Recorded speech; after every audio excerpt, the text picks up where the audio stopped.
بسم اللہ الرحمن الرحیم ایاک نعبد و ایاک نستعین۔ پیارے دوستوں، کیا آپ کو پتہ ہے کہ پاکستان میں تعلیمی نظام ایک سوالیہ نشان کیوں ہے؟ پاکستان تعلیم میں اتنا پیچھے کیوں ہے؟ یہاں پہ تعلیم کیا ہے اور کیسی ہونی چاہیے؟ آج کی ویڈیو میں ہم اس چیز پر بات کریں گے۔ کسی پڑھے لکھے شخص نے تحریر لکھی اور دانشور کے پاس گیا تو دور اندیش دانا شخص نے تحریر پڑھی اور لکھنے والے کو کہا، آپ کو لکھنے سے زیادہ پڑھنے کی ضرورت ہے۔ پیارے دوستوں، آپ اس جملے سے سمجھ سکتے ہیں کہ کس بات کی طرف اشارہ ہو رہا ہے۔ تعلیم حاصل کرنا ڈگریاں حاصل کرنے سے بہتر ہے کہ انسان علم حاصل کرے۔ پاکستان میں 40 ڈگریوں کا ایک بہت بڑا مافیا ہے۔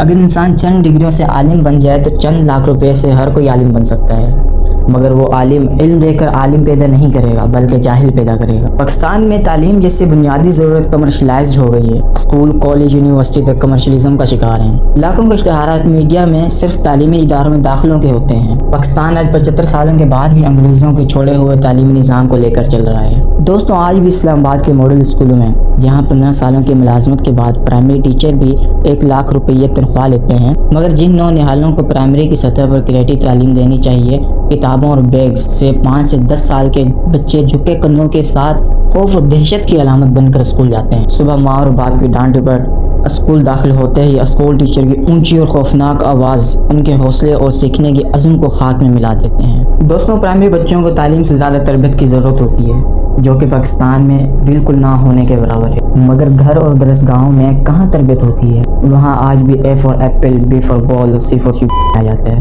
پاکستان میں توہین امیز اگر سلوک ہوتا تو اساتذہ سے ہوتا، بچے فخر سے ٹیچر کی بےزتی کرتے ہیں۔ دوستوں، یہ وجہ ہے کہ پاکستان میں جہاں تعلیم کی کمی ہے وہاں تربیت کی بھی بہت کمی ہے۔ ایک دفعہ کا ذکر ہے کہ ابن انشا، جو کہ پاکستان کے ایک بہت بڑے شاعر گزرے ہیں، ایک سیمینار میں شرکت کے لیے جاپان میں گئے اور وہاں یونیورسٹی میں ایک پروفیسر سے گفتگو کر رہے تھے۔ پروفیسر کے پیچھے سے طالب علم گزرتے مگر اچھل گزر جاتے۔ ابن انشا نے کچھ دیر غور کیا۔ کچھ دیر بعد ابن انشا نے جاپانی پروفیسر سے پوچھا تو جاپانی پروفیسر نے کہا کہ دھوپ کی وجہ سے میرا سایہ زمین پر پڑتا ہے، طالب علم اس لیے اچھل کر گزرتے ہیں کہ میرے سائے پر ان کے پاؤں نہ پڑ جائیں۔ دوستوں، آپ یہاں سے اندازہ لگا سکتے ہیں کہ چین، جاپان جہاں تعلیم میں اتنا آگے ہیں وہاں تربیت میں بھی بہت آگے ہیں۔ دنیا میں قومیں عمل اور اصولوں سے کامیاب ہوتی ہیں۔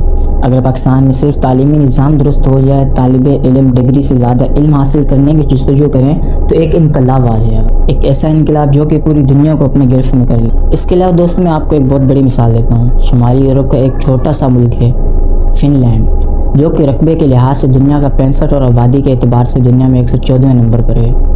ملک کی کل آبادی 55 لاکھ یعنی 5.5 ملین ہے، لیکن کمال دیکھیں، اس وقت تعلیمی درجہ بندی کے اعتبار سے فن لینڈ دنیا میں پہلے نمبر پر ہے اور دنیا کی سپر پاور امریکہ 20ویں نمبر پر۔ فن لینڈ کا کوئی بھی اسکول 195 بچوں پر مشتمل ہوتا ہے، صرف 19 بچوں پر ایک ٹیچر، اور دنیا میں سب سے لمبی بریک بھی فن لینڈ میں ہوتی ہے۔ دوسرے نمبر پر 57 منٹ کی بریک نیو یارک کے اسکولوں میں ہوتی ہے۔ جبکہ پاکستان میں والدین کو پتہ لگ جائے کہ پڑھائی کے بجائے ایک طویل بریک اسکول میں ہوتی ہے تو والدین ایسے اسکولوں سے بچے ہی اٹھا لیں۔ خیر، مزید دلچسپ بات دیکھیں کہ فن لینڈ کے اسکولوں میں پورے ہفتے میں صرف 20 گھنٹے پڑھائی ہوتی ہے، تقریباً 4 گھنٹے روزانہ اور صرف 5 دن، جبکہ اساتذہ روزانہ 2 گھنٹے اپنے اسکلز بڑھانے پر صرف کرتے ہیں۔ فن لینڈ میں ٹیچر بننا ڈاکٹر اور انجینئر بننے سے زیادہ مشکل اور اعزاز کی بات ہے۔ فن لینڈ کی تمام یونیورسٹیز کے ٹاپ 10 ماسٹر کیے ہوئے طالب علموں کو ایک خصوصی امتحان کے بعد اسکول میں بطور استاد رکھا جاتا ہے۔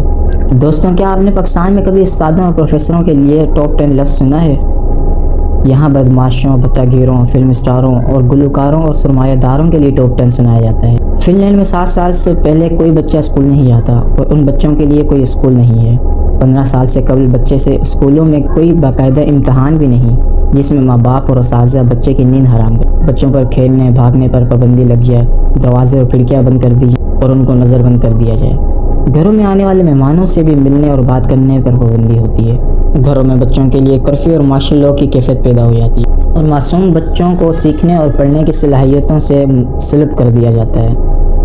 فن لینڈ جو کہ تعلیم میں پہلے نمبر پر ہے اور پاکستان شاید 900 نمبر پر ہے۔ صرف اتنا موازنہ ضرور کریں کہ ہمارے ملک اور وہاں تعلیم میں کیا فرق ہے، بچوں کی بہتر نسل کے لیے کیا کرنا چاہیے۔ وہاں پورے ملک میں طلباء اور طالبات کے لیے ایک ہی امتحان ہوتا ہے۔ ریاضی کے استاد سے پوچھا، آپ بچوں کو کیا سکھاتے ہیں؟ وہ مسکراتے ہوئے بولے، میں بچوں کو خوش رہنا اور دوسروں کو خوش رکھنا سکھاتا ہوں، کیونکہ اس طرح وہ زندگی کے ہر سوال کو بآسانی حل کر سکتے ہیں۔ آپ جاپان کی مثال لیں، 3ری جماعت تک وہ بچوں کو صرف ایک مضمون سکھاتے ہیں، وہ صرف اخلاقیات اور آداب ہیں۔ حضرت علی رضی اللہ تعالی عنہ نے فرمایا جس میں ادب نہیں اس میں دین نہیں۔ مجھے نہیں معلوم کہ جاپان والوں کو حضرت علی رضی اللہ تعالی عنہ کا قول کہاں سے ملا اور مسلمانوں اور پاکستانیوں کو حضرت علی رضی اللہ تعالی عنہ کا قول معلوم کیوں نہیں، یا پھر اس پر عمل کیوں نہیں۔ جاپان میں اگر کوئی استاد اپنا تعارف کرائے تو قوم وزیر اعظم سے زیادہ عزت دیتے ہیں۔ ویڈیو اچھی لگی ہو تو لائک کیجیے گا اور ہاں سبسکرائب کرنا مت بھولیے گا۔